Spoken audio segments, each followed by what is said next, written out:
What's up, everybody? Welcome to the Pick Six Podcast, CBS Sports Daily NFL Podcast. I'm Will Brinson. I'm your host. It is Friday, March 26th, and this is a Super Friends Mailbag edition. You may be seeing us on Thursday, March 25th on the YouTubes. It's 2 p.m. or thereabouts. And joining me to answer all of your questions, two of my good friends, John Breech and Eric Debo Devers. Just kidding. Ryan Wilson here too. What's up? Debo Devers. What is I just that? realized I wasn't prepared to pronounce Debo's last name and then just gave up on it. Debo Devers. Debo Devers. That'd be a cool name. Brinson. Deberdinas. How about that? Yeah. What's up, Breech? How you doing, buddy? I'm doing fantastic. My wife just texted me and told me she's going on a Starbucks run. So I'm texting her my order. How about that, guys? I'm going to have a Starbucks by the end of the show. I would guess that you have the biggest frou-frou order of Starbucks. I bet you end up getting like a milkshake, or it's like a chocolate mocha latte with like chocolate chips in it. Like Hold on, before you answer, Breech, let me preface that by saying every time we get together, and it has been for a minute, as the kids say, because of the pandemic. Every time we get together, Breech orders the fruitiest alcoholic drink. You don't even know it's on the menu. I think he special orders it, and it usually ends up costing $15. No, he finds the menu and he scrolls through it, and then he finds the weirdest drink possible and orders it. So let's hear your Starbucks order. I bet it's a mocha frappuccino. And the funny thing about those drinks, as always, is that you guys come over with your camera. I was like, oh, I'm going to take a picture of this and send it to my wife. So all of a sudden, I can't even take a sip of my drink because there's 7 people around it taking pictures. My Starbucks order is pretty simple because I like to keep the sugar to a minimum at Starbucks. With alcoholic drinks, I'm a little more lenient. 2 for 1. So I actually just get a grande blonde, vanilla blonde latte. Oh, all right. Okay. That's surprising. With sugar-free vanilla syrup and almond milk instead of regular milk. I usually get it depends on the time of year and afternoon versus mornings. This would actually be a good mailbag question. If you want to ask us what our favorite Starbucks order is, leave a 5-star review on Apple Podcast, and we will answer any questions you have, whether it's about football, life, the off season, a possible trade, the NBA trade deadline, Ryan Wilson's plans for the draft, anything you want. If you have a draft prospect question, you can do that. And we will do these mailbags probably every Friday or thereabouts throughout the course of the season. Coming up on Monday, we'll have a mock draft or some draft discussion with Wilson. And then in the feed are some good shows with Jonathan Jones, or a good show with Jonathan Jones. So check that out. There's probably more stuff in the feed, but I'm sort of losing my mind over here. I do want to tell you, though, about the all-new Stitcher podcast app. It's been rebuilt from the ground up to make it easier to listen to podcasts on the go or on the revamped web player. Stitcher is home to all your favorite podcasts, from classics like My Favorite Murder, which is one of my wife's favorite podcasts. It's like you listen to that? I listened to a few episodes over the fall when I was driving back and forth. They're good. It sounds weird. The 2 women that do it make it sort of fun. It's fun. It's not like, well, they're like Valley Girls talking about. I find it to be a little annoying, but I think that's the whole point, is that it's. Incidentally enough, when they did the Pick Six pod review, they said they found you annoying. Well, I mean, it is certainly embarrassing that. This turned on 2 by there. It is certainly embarrassing that I'm like, oh, I have a podcast. I did. And my wife's like, well, I like this. I'm like, oh, let's see where they are on the chart. Okay, they are popular. Crushing it. Wow, they are much better than us. This American Life and How Did This Get Made, plus all the CBS shows such as Eye on College Basketball, Fantasy Baseball Today, and of course, your favorite podcast, the Pick Six Pod. In Stitcher, you have more control, like setting your download preferences per show and the ability to listen at virtually any speed. With Stitcher, you can listen to your podcast anytime, anywhere. So give the all-new Stitcher a try. Download in the App Store or at stitcherapp.com/download. Hi, Brinson. This is what I sound like when you speed up my voice real fast. I was listening to a friend of the program, Pat Mayo's podcast, for leading up to it. He was doing like a golf chat ahead of the Mayo. And somebody was like, yeah, Pat, like, oh, I love your show. I listened to you on 2.0 speed. And he was like, I'd rather you just not listen. He's like, I would prefer you not listen than listen to me at 2.0. He's like, I didn't create this to be 2.0, which I thought was interesting. I think Debo has said that he does listen. I think he says 1.5 is maybe where he started, but I like hearing people's voices the way they say it. That's what I'm saying. Like, I want it to be as intended.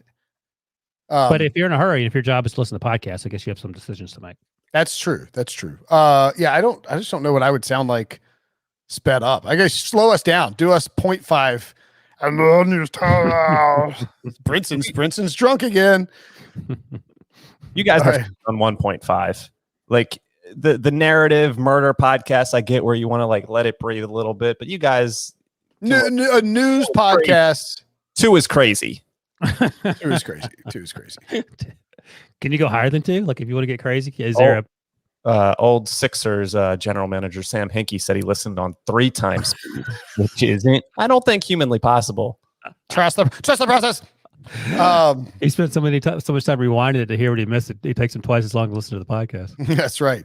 All right, well, let's dive into the mailbag because Ryan Wilson has a hard out at 3 p.m., which is not really a hard out, but he lies to us so I won't ramble. Got to take my kid to soccer practice.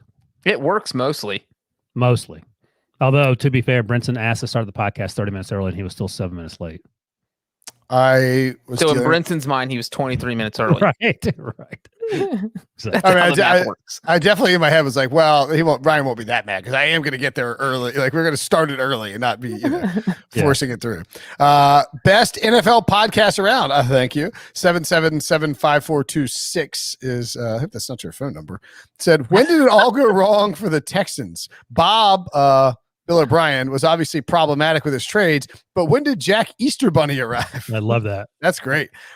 What needs to happen to fix this franchise? We only have an hour. We can spend it on that whole entire question. We just skip all the other questions and spend an entire hour talking about how you can fix the Texans. Correct. In the last 10 days, things have even gotten more complicated with the issues surrounding Deshaun Watson. I don't know. Like, okay, let me ask you this. It's March 2021. What do the Texans look like in March 2024, Breech? I mean, it depends. Is Jack Easter Bunny still there? We don't know. I mean, you have to project everything 3 years from now. I am going to say they are better. Okay, so let's do this timeline really quick. Jack Easterby got hired in April 2019. It seems like around Easter, by the way. Makes sense. Right around Easter. And Brinson loves to use the little finger analogy. That feels like that's what happened. He moved up the ladder really quick. He became Cal McNair's right-hand man. All of a sudden, he has all this power in Houston. I think Bill O'Brien kind of saw the writing on the wall because he didn't start getting completely crazy with these. The DeAndre Hopkins trade happened in March 2020.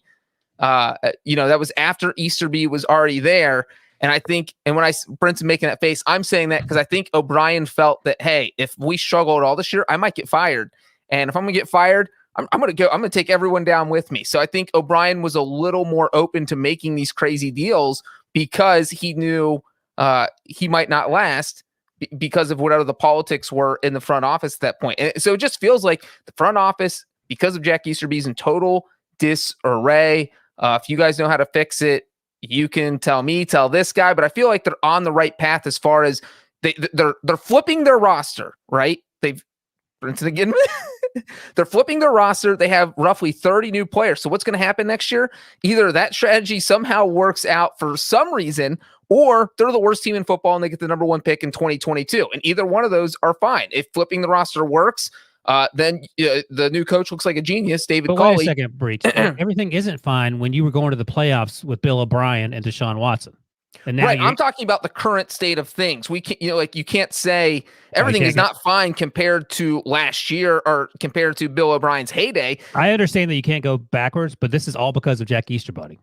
Correct. It feels so first of all, Breech was like, Bill O'Brien saw the writing on the wall. It's like he got fired mid-season. So I'm not sure that he was like, but I do feel like those are two different types of sucking. But I Breech, you elaborate a little bit. And so I do kind of agree with you in the sense that Bill O'Brien, maybe he said this in hindsight after he was fired, but maybe he said it even leading up, is like, he's acknowledged at some point that he thought he would, like, he's like, this might be going sideways on me if we don't start out well. Here's what the Texans have to do to get on the right track. They have to fire Jack Easterbunny. But that's not happening, right? On Easter? On Easter, Christmas, Palm Sunday, Flag Good Friday, Flag Day, Arbor Day. You got to get the preacher out of there. Hanukkah, I don't care. Fire to the moon. He is the problem. Look, Bill Belichick was asked about Jack Easterby and his ability to. He's like, Jack is not a personnel guy, and that's become abundantly clear. And what happened was Jack Easterby came in as the head of football operations with Bill O'Brien, and then wormed his way into Cal McNair's good graces. And despite attempts to get him out of Cal McNair's good graces, he remains in there, and he remains extremely powerful. And Cal McNair did the thing where they hired Nick Caserio, but only as a way to, so they hired, like, he tried to pretend like Jack Easterby wouldn't be in charge, and Easterby almost lost control of the GM search, but then they figured out a way to get Caserio. And I think Cal McNair believes that he's trying to recreate the Patriots 2.0, except it's the total opposite. Like, you have a guy in charge of everything who doesn't know anything about actual football or player evaluation. And that's a big old problem. And, you can bring Nick Caserio in. And I don't want to completely dismiss the idea that he could be a good GM, but if he's like, the Patriots haven't been great about player acquisition the last few years. I mean, they had Tom Brady and they had Bill Belichick, and that covered up a lot of warts and a lot of misses in the draft and a lot of mistakes in free agency at times. Now, Belichick's got some monster swing, hits, but I do think that I would be questioning whether or not this front office, and the only coach they could hire was David Culley, whether or not this front office is sustainable in terms of rebuilding a roster and rebuilding a franchise. And so it sort of becomes, can you get Jack Easterbunny out of there? That's the first step. And I would say the first step is trade Deshaun Watson and get draft picks and build over, but I don't think you could trade Deshaun Watson as it stands right now with his current legal entanglements. Yeah, I don't know where the legal entanglements came from, whether they were strictly from the women who allegedly had the things happen to them, whether it's, some conspiracy theories suggest whether it was from the Texans. I don't know. It doesn't matter at this point, but his leverage is now much less than it was 10 days ago. And his value feels like it's probably much less than it was 10 days ago. So it certainly seems like he's not going anywhere. But again, we talk about it all the time. And Breech, you mentioned this on a previous podcast. You can still trade him. There are teams that probably would love to have him, but the NFL could still suspend him even if there are no legal implications associated with whatever happens to Deshaun Watson. So the question says, what needs to happen to fix this franchise? I honestly, a time machine. I think that is your best. That's a great answer. A DeLorean. A DeLorean. A DeLorean. That's right. Yeah, I mean, it's a mess, man. I mean, you're just in a bad spot with Houston. You don't have a lot of draft capital. You have a quarterback who doesn't want to play for you and who has intimated that he will sit out the entire season without getting paid. And additionally, who has, 16 plus civil lawsuits being filed against him with allegations contained therein that are a very, very bad look from you do have, though, Ryan Finley and Jack Easterbunny. So if the Texans play the Steelers 16 times, Finley is going 16-0, right, Ryan? I'll have 2 Ryan Finley sleeves on both arms by that point.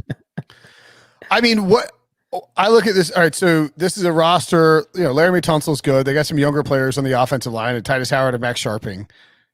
David Johnson and Mark Ingram and Philip Lindsay is a lot of name value at the running back position, but they're all older. And Brandon Cooks, Kiki Kute, and Randall Cobb.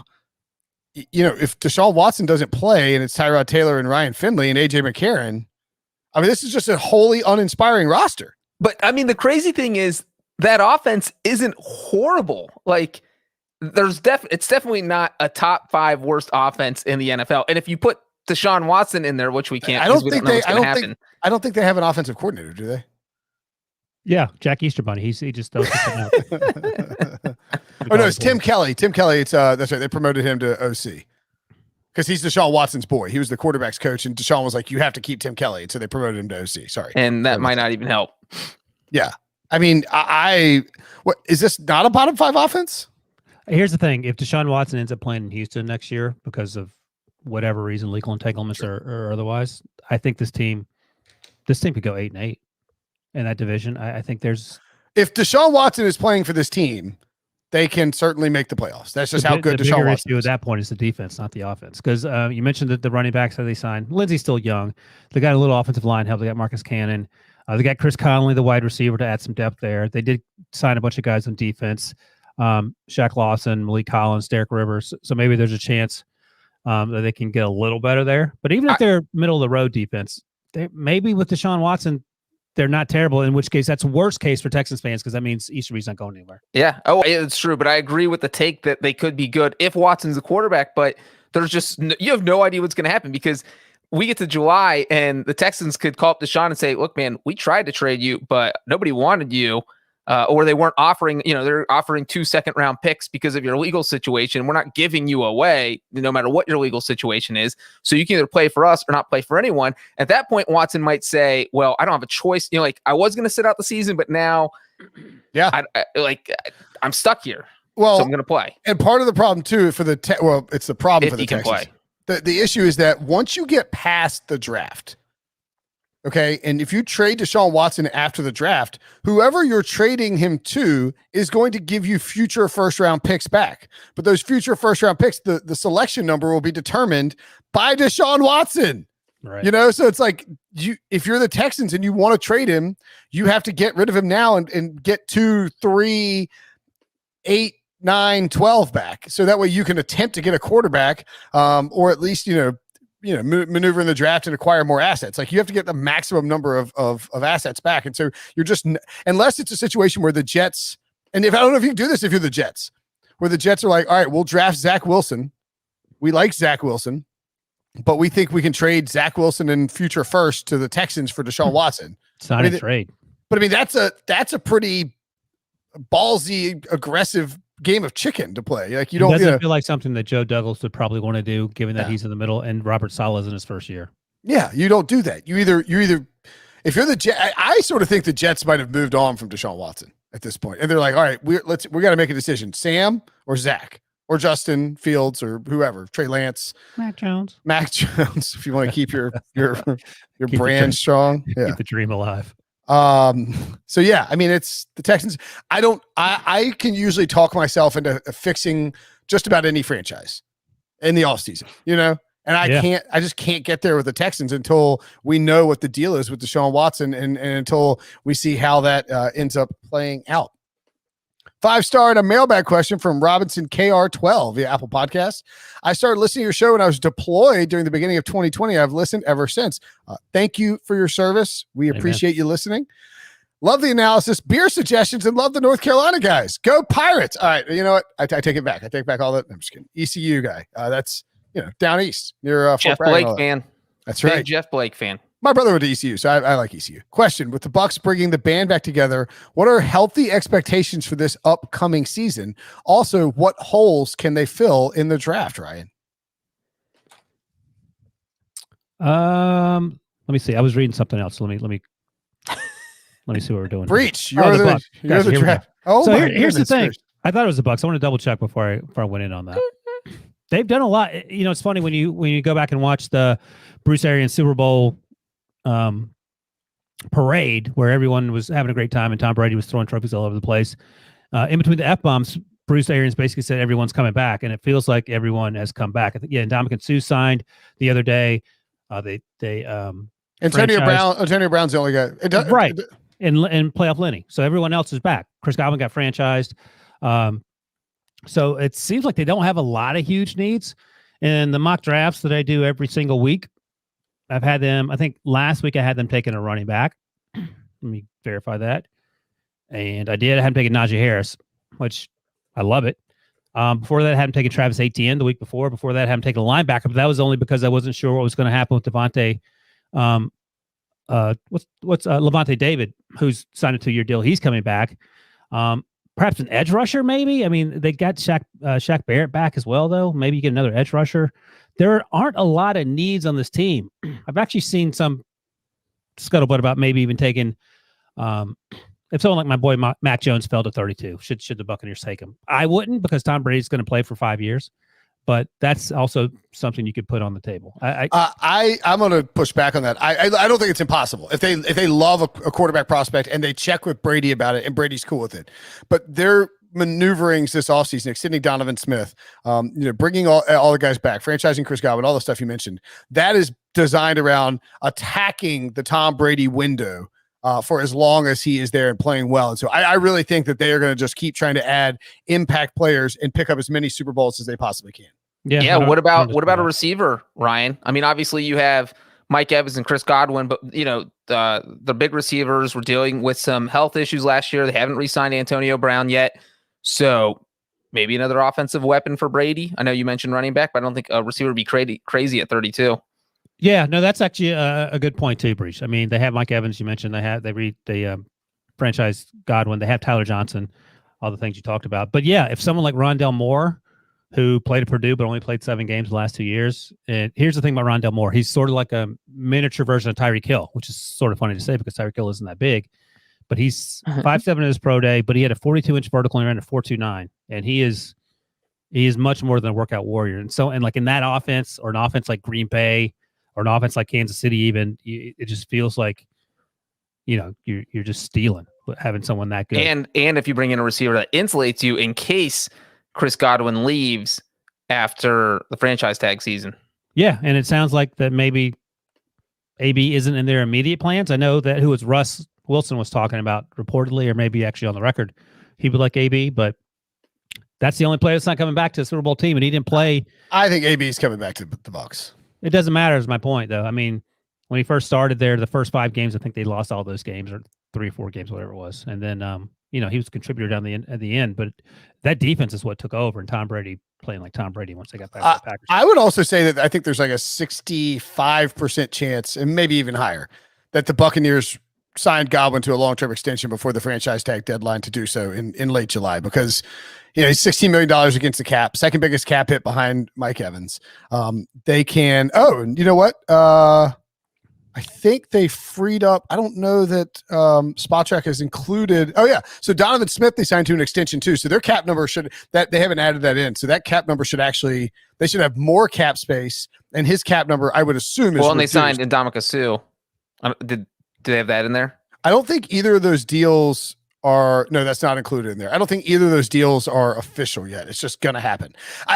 I just think all of these dudes on this team want to keep playing. It's just like the Patriots were. Like, people took less and wanted to go play to win with Tom Brady, and the Buccaneers are going to do that. And they just know it's such a window. The Drew Brees is retiring. The Falcons, we've had this debate about what they're going to do, and the Panthers are still rebuilding and haven't been able to figure out the quarterback position yet. So I think Tampa sees a wide open window to try and run it back next year. And there's reason to believe that Tom Brady might have a better season than he had last year, because I believe every single one of the quarterbacks who's ever played multiple years for Bruce Arians, they all have their highest interception rate the first season.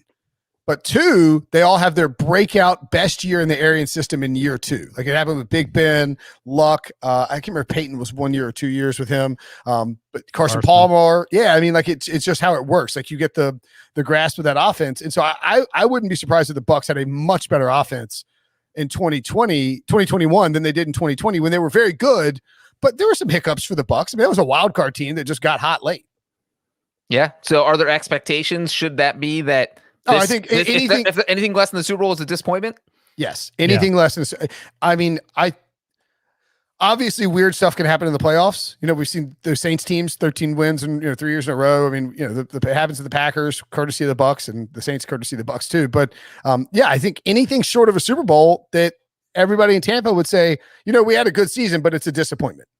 Yep. The one thing about that, though, is that in the NFC, it is nearly impossible to get back. We've had 7 different NFC teams get to the Super Bowl in the past 7 years. So it's no lock. It's not going to be easy. It's not a lock at all. I mean, and they weren't a favorite going into the Super Bowl.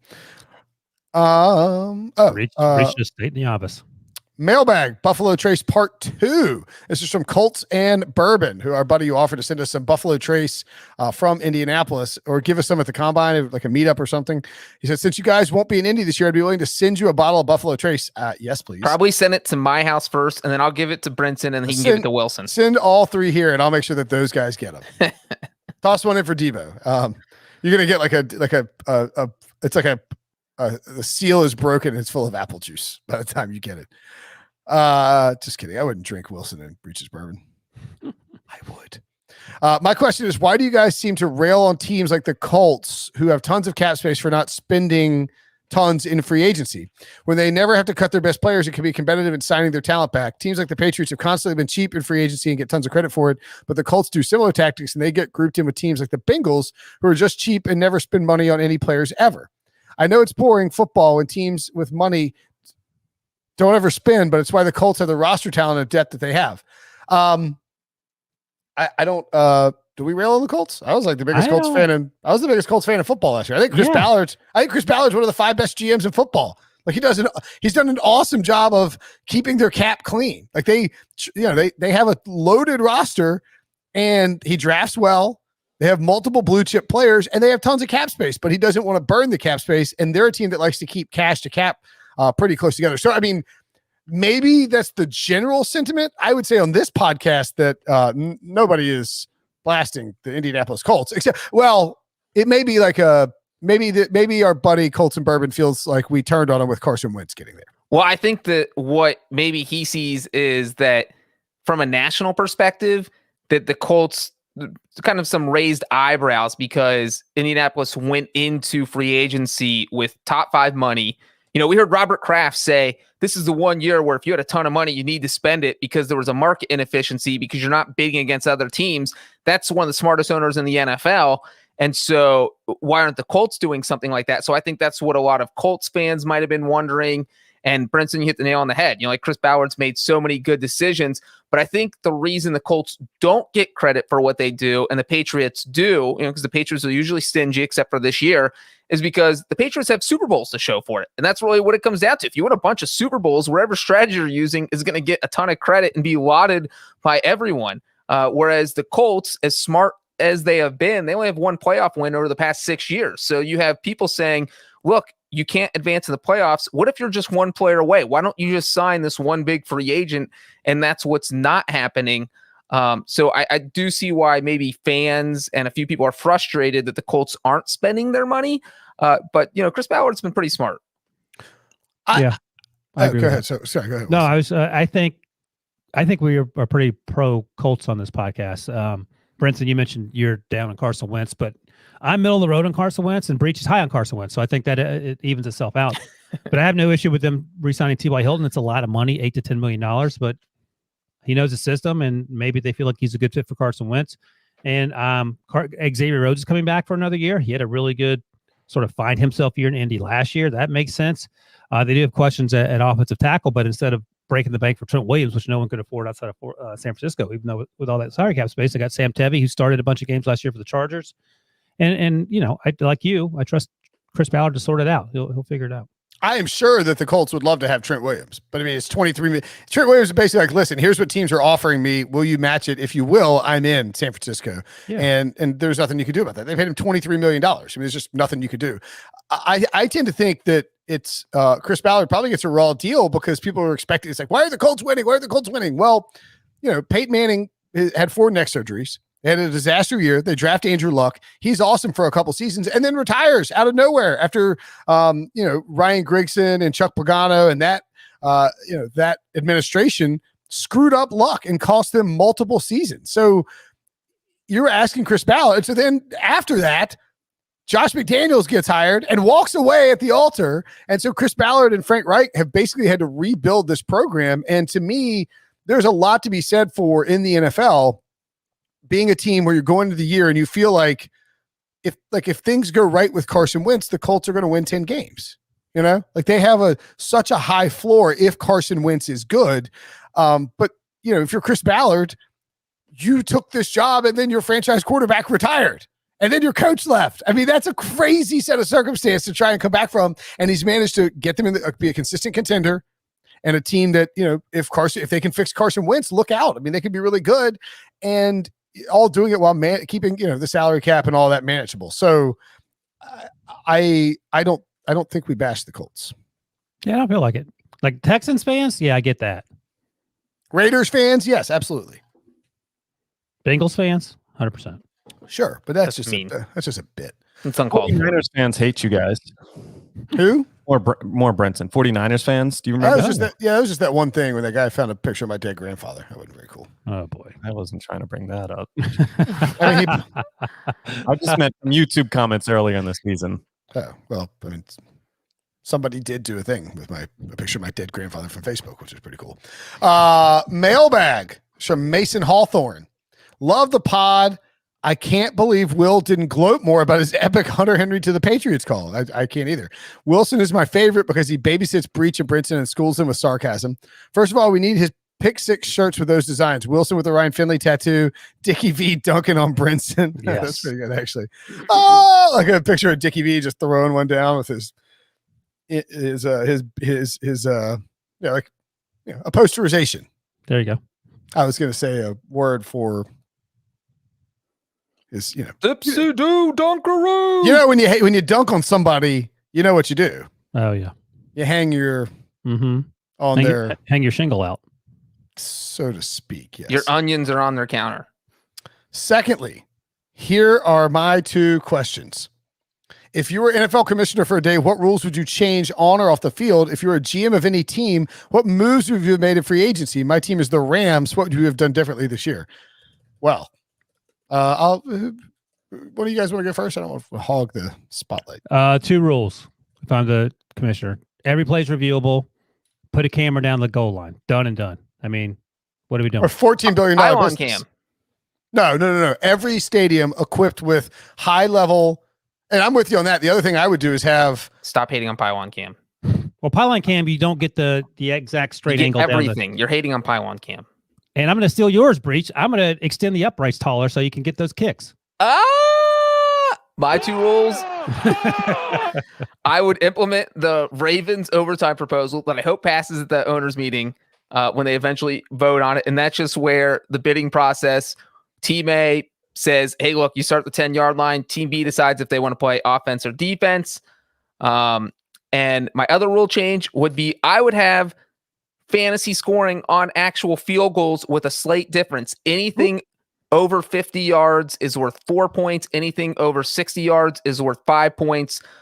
Under 50 is worth 3 points. Because look, 60-yarders are rare. There's been less than 20 of them in NFL history. So getting a 5-pointer is not a given. But I also think coaches would be a little more risk-taking with their kickers and letting them try 60-yarders if they knew it was worth 5 points. By the way, sorry to interrupt you, Breech, but only Breech could make kicking more field goals a risk-taking idea. As I kind of love that. I kind of love this idea. I like it, but it's like you're down 4, and so you kind of have to. You're down 4, and you have to get in an exact. You can't get too close. Like it would add an element of strategy and game theory to it. No, what happens is, it'll change all the analytics, which would actually be interesting. But what happens is, who becomes more valuable other than the kickers? The long snappers, because you can just stay inside the zone for a 4-pointer, even if you're 20 yards. Bang out 4-pointers all day. Yeah, you need the long snapper to be able to snap the ball 35 yards to get it back there. Oh, that would be interesting. So you have more time to kick.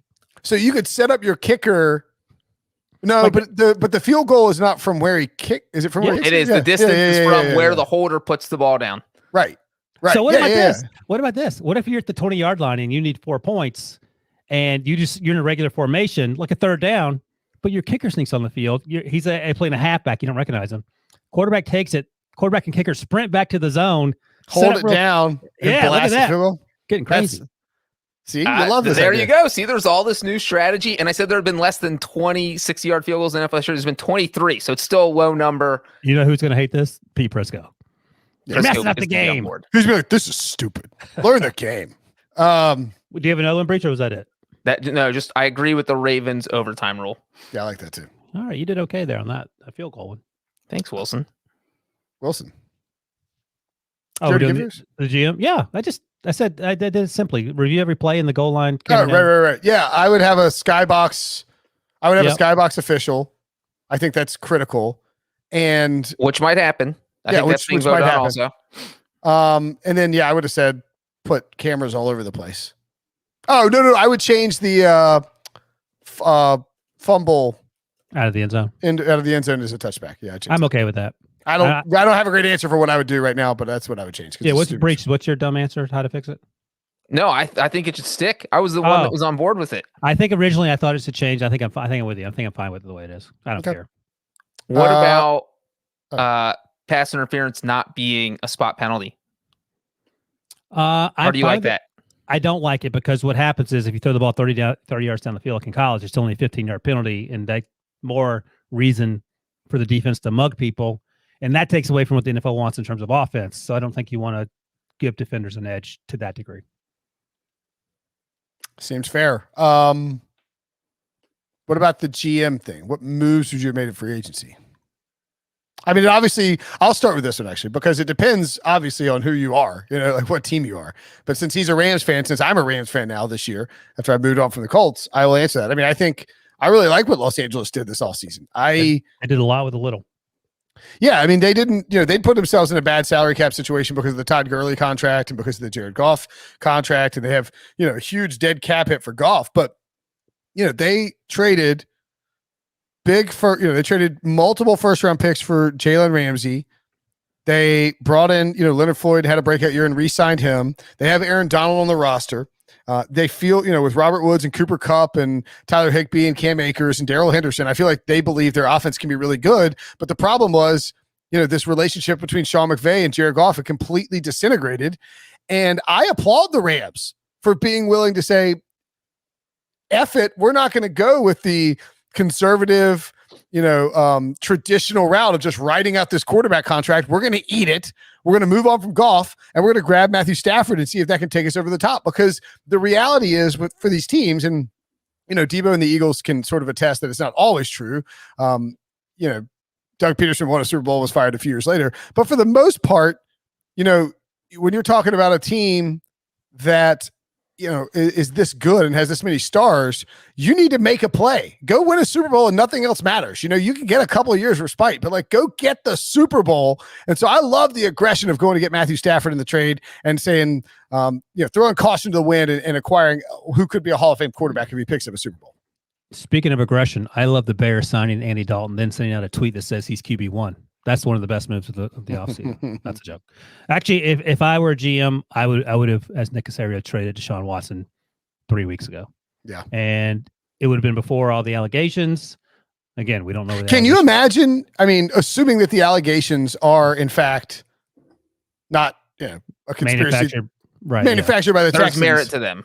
Right. But I mean, if the allegations were coming anyway, can you imagine if you're the Panthers and you give up 3 first-round picks and Brian Burns for Deshaun Watson, and then this happens, and you're like, David Tepper's peacocking around for several weeks, and then all of a sudden it's boom. I mean, that is.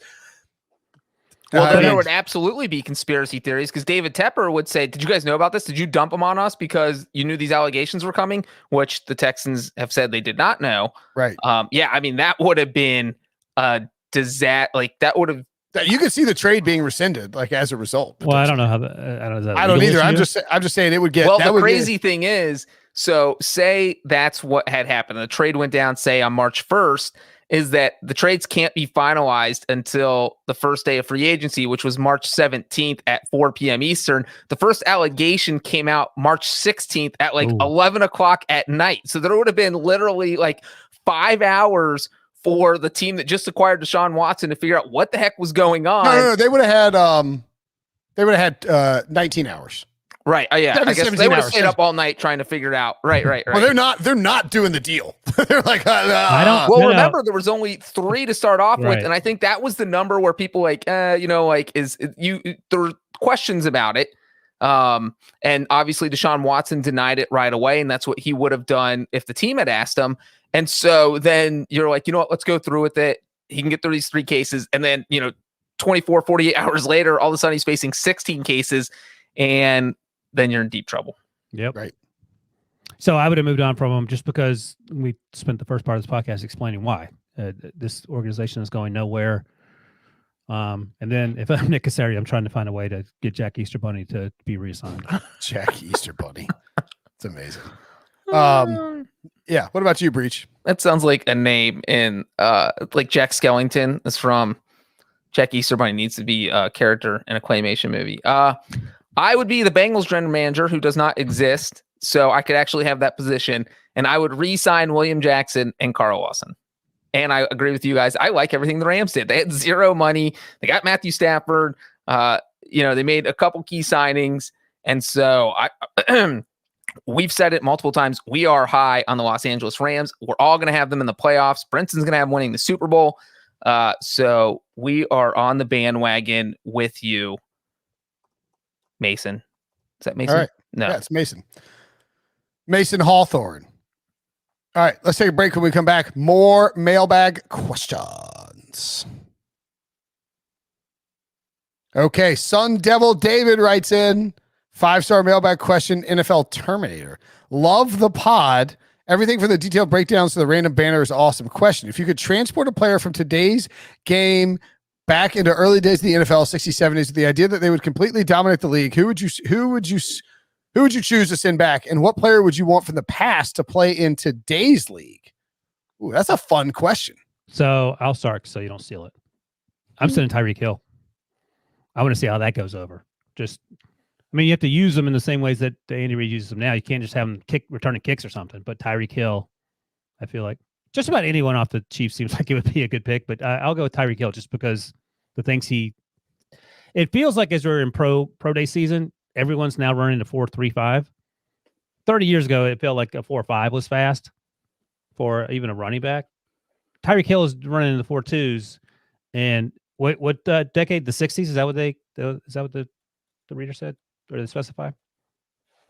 60s, 70s. Yeah. And I think that's sort of important to discern the difference, because I was kind of digging into this and looking at, 70s and 80s versus 60s and 70s. Very different group of players that you're talking about. But even Tyreek Hill, even if he's a running back in the 60s and 70s, because you don't throw the ball quite as often, just get him in space. And that's a wrap. He just runs sweeps with them all day. There's no one fast enough. Okay, well, I guess the question is, if you send Tyreek Hill back there, is it like I sort of looked at this differently. Like, I would send Adrian Peterson back. Well, he's basically O.J. Simpson, though, or Earl Campbell. Right. He's going to stomp dudes.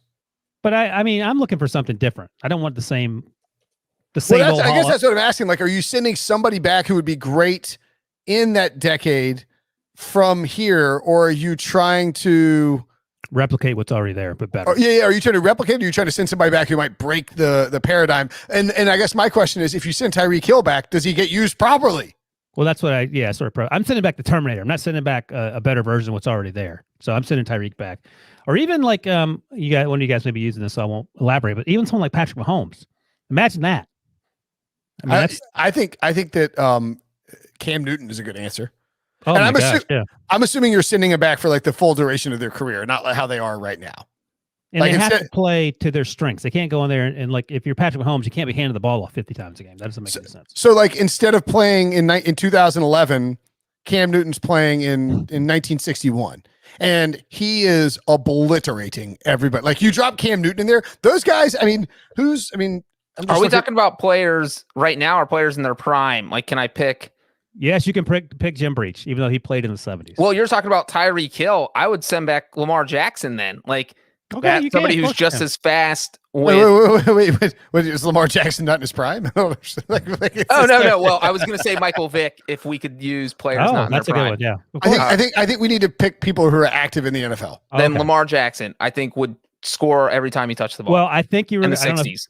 I don't know if you're going to ask this question or not, Brinson, before Breech interrupted you, but I'll in terms of mobile quarterbacks, and Fran Tarkenton was a mobile quarterback. Oh, that's who I had on the number one rated by approximate value from 1960 to 1979. Number one player, Fran Tarkenton. He would be awesome in today's NFL. Well, I was going to say, you bring Patrick Mahomes or Lamar Jackson, even better example, versus Fran Tarkenton in terms of athleticism. Fran Tarkenton was a good athlete, but I think Lamar Jackson would sort of reset the bar. Also, what's Eli and Peyton's dad's name? What's his name? Archie. Archie was a really good athlete too. He was a running quarterback. So Archie was Archie 70s or 80s? No, I don't think he was the 80s. At least he started in the 70s, I do believe. He was both 70s and 80s. Okay, yeah. Late 70s, early 80s. Yeah. Okay. I was just sort of looking at. So I wanted to kind of look at a couple guys from the 80s too, like Gale Sayers. Gale Sayers didn't play in the 80s. Are you thinking of Walter Payton? Walter Payton 80s. Was Sayers 70s? Yeah, Sayers 60s. was probably 60s and 70s. 60s. Oh, then that's the answer. Yeah. You send Gale Sayers in the future and he destroys. Why did I think he was the 80s? Jim Brown. That's another one. Jim Brown. Definitely like to see Jim Brown. Jim Brown played at Syracuse, which is where I live, and he was one of the best lacrosse players on the planet. Oh, I'm a loser. Yeah, Gale Sayers is the perfect answer. 1965 to 1971. Autogram. Did I ever tell you, were we all together at the Audi Super Bowl party? What city was that? New Orleans. Breech wasn't there. And I'm walking down the hallway to go use the bathroom, and Jim Brown with 2 security guards comes walking by me, and I'm like, oh my God. I mean, he's short. He's not, he's old. He looks like a grandfather, but you're still like kind of starstruck by him. Well, sorry, go ahead. No, I wouldn't. Why would you not interrupt me? Doesn't bother me. Jim Brown is 85 right now. Oh wow. So he's probably 80 years old or 78 years old. And I'm like, hey, I think I can call him Mr. Brown. Just like I remember what I said. I was like, Jim Brown or something like that. He's like, what's up, dog? And I was like, oh my God, this man is cooler than I possibly could have thought. Like he just very casually was like, what's up, dog? It was amazing. What's up, Chuck? Yeah, that same party where Will Ferrell was there, oddly enough, shuffling through. He looked like he was 85 years old. But I saw Barry Sanders was sort of just walking around, and he's also short, but also a Hall of Famer and also really good. That was a highlight for me. I didn't see your guy though, Jim Brown. Barry Sanders is 5'8". Huh. So he's only 3 inches taller than you. Interesting. 7 inches taller than me, Ryan. I love that. I tried to dunk on you. You took the dunk out of my hands and dunked on yourself when you're boom. That's how you do it. Roasted. I think that qualifies. I was trying to. I guess Sayers didn't pop up. I guess he didn't play long enough to pop up on the leaderboard. Yeah, I don't think he played very long. I know his injuries or otherwise. He just passed away recently, I believe. But Hall of Famer passed away. I don't know. I mean, what do I know? I think it's in the last 12 months. Could be wrong, but September. Oh, okay. There you go. Thank you. Yeah, I guess I just got Walter Payton and Gale Sayers completely flipped in my head. But Walter Payton would be awesome in the modern times too. Yep. I'm trying to think just who else would have qualified. But yeah, I mean, I think it would be fun. I love this question. It's a great question. Dan Fouts, I thought from the 80s would be fun to put in the modern times. Yeah, because he was or 70s and 80s, excuse me. And he was 73 to 87. So I mean, it's like that should qualify, I think, right? Yeah. Yeah. Unfortunately, Dan Marino didn't play in the 70s. He was drafted in 83. But Dan Marino but like Fouts was like slinging it around and would have been awesome in the modern offenses. That's what made me think of Dan Marino, because Dan Marino would throw for 6,000 yards. Oh, no, that didn't qualify. I was going to say Lawrence Taylor. That didn't qualify. He's just the Terminator. Actually, Lawrence Taylor might suck in modern times. No, I mean, he wouldn't suck, but like he's not going to be able to hit dudes the way he did in the 80s. Oh, but he's still getting to the quarterback and Yeah, I mean, he's getting suspended a ton. Okay, so that's a good look at that. Great question from Sun Devil David. If you like tangents and touchdowns, this is the pod for you. Question: as a lifelong Bears fan, this is from High Fly Van via Apple Podcast, Canadian. Thank you. As a lifelong Bears fan, I've had to deal with countless years of just plain stupidity. However, this is a breech burner. With the signing of Andy Dalton, I feel like a new era is here. Oh, my goodness. However, it is not the arrival of the Red Rocket that has me excited. It is the 1-year restriction on the pace regime. What a dunk that is on Andy Dalton. That took a hard right turn. Down hard. Yes, it did. Does this signing not scream that ownership has finally told our quote-unquote fearless leader that he only gets this 1 year without purging our future to prove himself? Maybe we could call Bleep and get his take. I mean, Sean, of course. Life imitating art. This effing review has become as long as one of their podcasts. Cheers. Keep up the good work. Stay safe. Thank you, High Fly Van. Well, first of all, since he's sitting here with this Andy Dalton slander and dunking on him, Andy Dalton hasn't even taken a snap with the Chicago Bears, and he's already one of the top 7 quarterbacks in franchise history. That still doesn't make him good. Andy Dalton has more 4,000-yard seasons than every Bears quarterback in history combined. Take that. And Andy Dalton, since he's been in the NFL in 2011, has more wins over the past 10 years than every Bears quarterback combined. This is the best quarterback the Bears have ever had. He can be good. Now, if I'm a Bears fan, I am actually excited about this because this is going to go one of two ways. Either Andy Dalton surprises you and he's good and he gets the team in the playoffs, or Andy Dalton is not good. The Bears are bad. Ryan Pace gets fired and there's a new regime in there. So either you make the playoffs, where I will knock Dalton here. You probably don't win because he doesn't win playoff games, or Pace gets fired. There's no downside here. You win either way. No, I don't know how that's a win. If you want Pace out and he gets fired, that's a win if you're a Bears fan. I mean, a win for Matt Nagy and Ryan Pace. Like, no, it's not for them. I'm saying from a Bears fan's perspective, because a Bears fan wrote this email, unless this is Ryan Pace's burner account. I feel like if not for the Texans, we'd be talking a lot more about the ineptitude of what's gone on in Chicago the last few years. Yeah. I mean, look, the Bears were basically stuck in quarterback purgatory where they didn't have enough draft capital to trade for one of the big names. And, they were just told no on Russell Wilson. They didn't get their foot in the door to Deshaun Watson. And it feels like they have this floor of 6-10 and a ceiling of 10-6. And that's, going to the playoffs is good. It's important to go to the playoffs. It's important to try to compete for the division, but at a certain point, you want your franchise to have a better ceiling, right? And the Bears just don't have a ceiling. And so that's why it's so perfect that the Hyundai, that they signed the Red Rocket Hyundai to come in and try and fix things. And his nickname is the Carrot Top Cannon. Let's get that one going. What happens when... Better than the Red Rocket. Carrot Top Cannons. Carrots, tops, cannons, everything. What happens when Hyundai sponsors this podcast? What's Brinson going to have to say in order of... well, they're already getting free shout-outs for free, so why would they sponsor it? I'd trade my car for a Hyundai right now. I just think it's like, all right, let's do it. What best case Bears record next year? I'm going 7-9. I don't think they win 8 games. Oh my Lord. I think best case is 7-9. I mean, I can generally talk myself into anybody winning 12 games. Can you talk yourself into the Bears winning 12 games? It's hard. All right, maybe 9-7 is best case. I'm not. I think 10-6 and second place in the division is probably best case. I'm going 9-7. My best case is 11-5. All right. Okay. Oh, that's you tack on the Dalton tax from Breech, and that checks out. Yeah. 11-5. Can you imagine? That's the worst case scenario for the Bears fans, by the way. No draft pick in terms of no high draft pick, and then the coaching staff and the front office coming back. I'm telling you, in June, they're going to call up the Seahawks and be like, remember that offer we gave you? Now we got Dalton. We'll throw him in the deal. You get all the first round picks. Give us Russ. I don't think that's going to happen. The Seahawks aren't giving up Russell Wilson to go back to Andy Dalton. Then they're just the Bears. No, they were without a quarterback. Andy Dalton's a quarterback, Brinson. He is technically a quarterback. Yeah. But yeah, I mean, I do think that this is like, I think that the ownership probably would have signed off on go get Russ. I don't think that they sign off on, okay, draft a quarterback in the first round and try to like give this another run.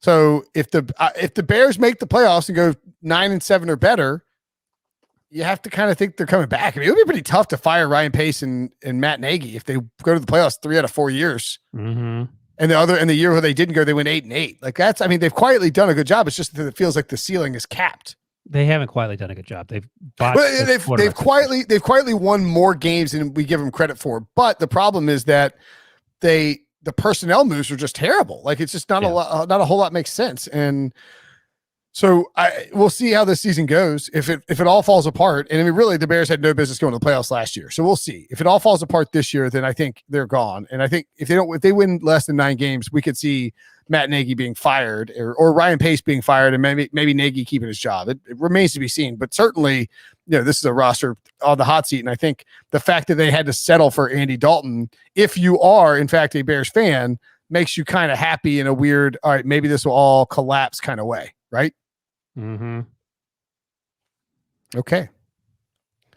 And Breech will be there propping up Andy Dalton the whole way. I had Cody Benjamin made a list of the worst free agent signings, and he had Andy Dalton at number 1.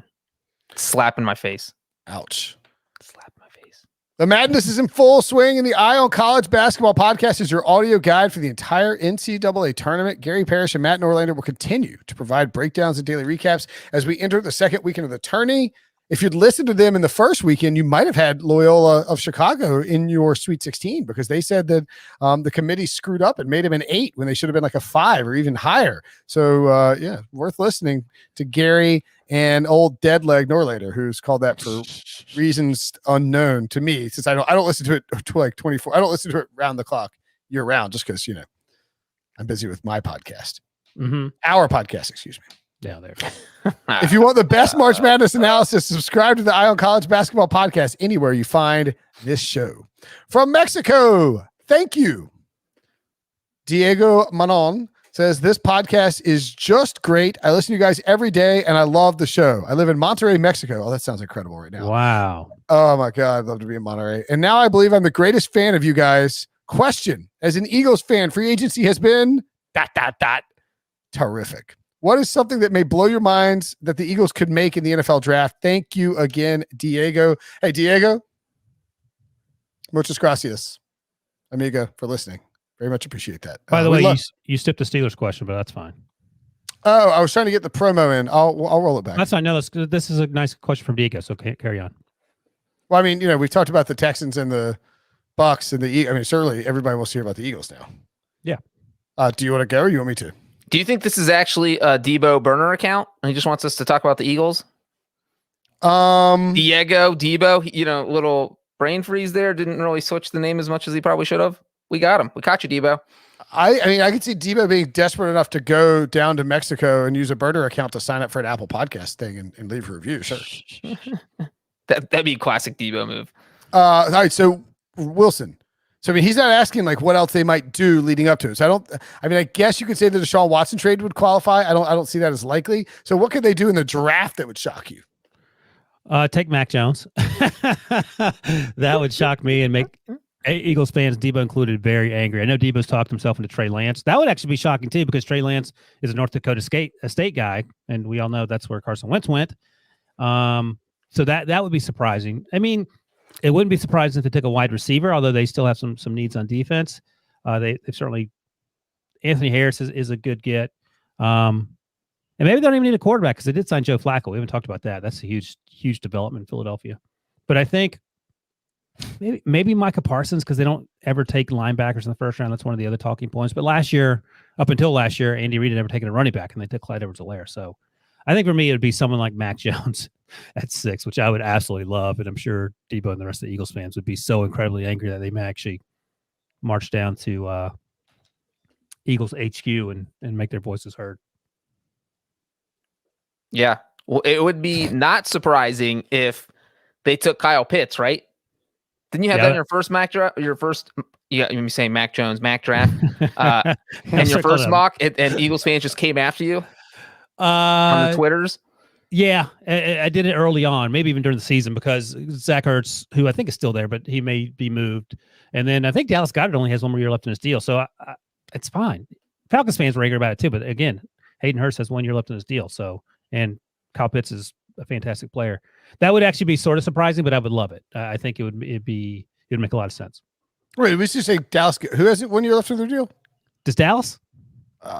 Man, I think he does. And we've heard the conversations about them trying to move on from Zach Ertz.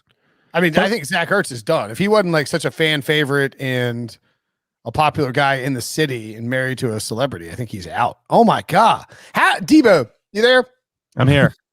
How did this happen where, I mean, are they going to sign Goddard to an extension? Are they going to franchise tag him? I mean, this is the final year of his deal. If the Eagles suddenly went from having Ertz and Goddard to having nobody, that would be pretty crazy. Yeah, it's crazy because Eagles fans were excited. You think you have this dynamic duo at tight end for years to come. Goddard drafted in 2018, the year after they won the Super Bowl, comes in and Ertz is really hitting his peak at that time. And then all of a sudden it looks like, next offseason we might not have either of them. So Ertz, I would have thought would have happened by now. Howie Roseman, I think, said, we're not going to give him away for nothing, but I know there's cap implications there. They haven't really spent. So I wouldn't be shocked if he's back next year, but I still don't expect that. So a tight end move and a kind of tight end in the draft, more just like offensive weapon in Kyle Pitts, wouldn't shock me. I don't think it's what they're eyeing up, but that wouldn't be the top shock factor. Is Mac Jones a top shock factor, or is there something else?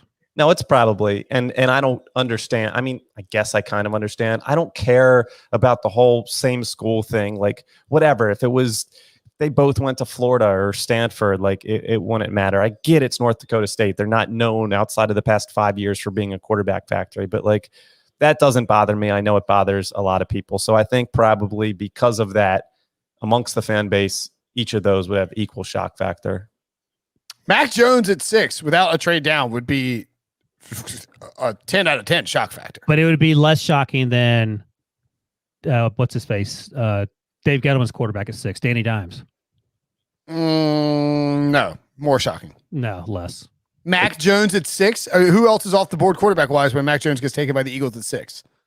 Eagles fans are taking to the street and setting Howie Roseman cardboard cutouts on fire. I'm not disputing that, but Daniel Jones, everybody thought Daniel Jones was going after 15. Like, I thought it was likely, but not. I mean, I don't think there was any mock drafts, Ryan included or excluded, like that had Daniel Jones inside the top 10. At least, like we've seen some like even Daniel Jones's mock draft didn't have him going in the top 10. Yeah, but like Daniel Jones was very clearly either the like 2A or 2B at the quarterback position, depending on how you felt about Dwayne Haskins. And Mac Jones is like 4th, 5th, maybe. Depending on who you talk to. Wilson has him 3rd. If he goes 6th overall, if Mac Jones goes 6th overall, that is a 10. That's way more shocking than Daniel Jones. I don't think so.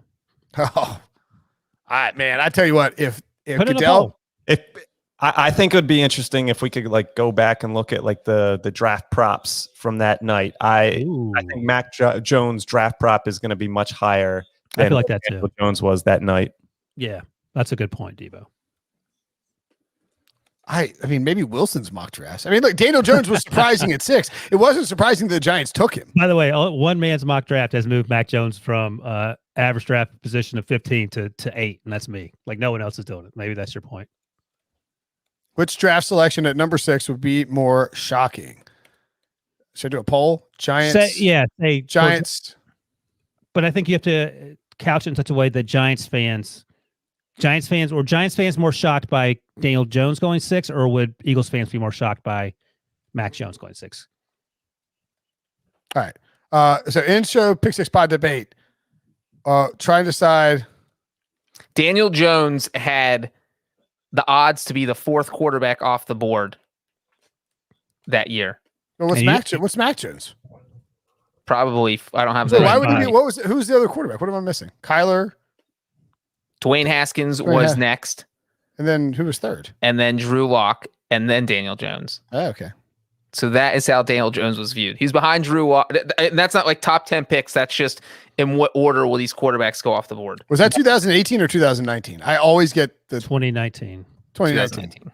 Ryan, did you hear that okay from Brinson? It was like a okay out of defeat. Like, I just listed this guy 2A, but he was the 4th. Well, I don't think there's anybody who's saying true. I mean, whatever. All right, look, I'm looking at my final mock draft. Is this the right one? Oh, this is the wrong one. Never mind. Dang it. Thought I had it. From 2019. All right. Send another tweet. See what they say. All right, just send it out. I just think it. Now I need to see what my mock draft was in 2019. CBSSports.com. They probably did 5,000 of them. While I'm waiting, we got 3 minutes. Do you though? All right, I found my April 25th, 2019 mock draft. Let's see where I had Daniel Jones going. Ooh. 3rd. I'm sure oh no. All right. Well, we're running out of time, so let's go ahead and get on through. The funny thing is, you were probably trying to be funny and different. What did you have him doing? I am going 32, and I think behind Drew Lock. There you go. Thank you. All right, 6 was a shock. I still think Mac Jones would be a bigger shock. I stand by that. I'm not saying the Daniel Jones things was insane. We were on the set in Nashville at that bar. Everybody lost their mind. Our boss, who's a Giants fan, was not happy by the pick. Port was furious about the pick. And Pete was the only one like quasi defending it, and he still gave it a B. He's like, I love Daniel Jones, but he still like thrashed the pick. Okay. We got time for one more? Debo, thanks for doing a question in 2 minutes. All right. Well, let's wrap up. Let's wrap up. That's a good length. We got an hour's worth of a podcast. Mac Jones is winning early on with 42 votes, 62-38. What? Come on, people. So look, if we have a bunch of these questions set up, Just keep leaving them in there. Sometimes they take 2 or 3 days to populate, but we'll get them. We'll keep them for later. There's plenty of time this off season. Obviously, if you have a draft question or something like that, or a pre-draft question, a free agency question, something like that, we'll prioritize it. But Wilson does have to go take his kids to soccer. Not a euphemism. And, both euphemism and reality. That's the funny part. That's right. And I've got to go see my in-laws who are in town for the night. And I have to go get my Starbucks coffee that my wife just got back with. Ooh, that coffee's definitely cold by now. Yeah, that's fine. Joke's on you. I like cold coffee. Jokes on both of you. You like cold coffee and reheated Chick-fil-A. Thanks for listening. Thanks for watching. Thanks for streaming. We will see you guys on Monday.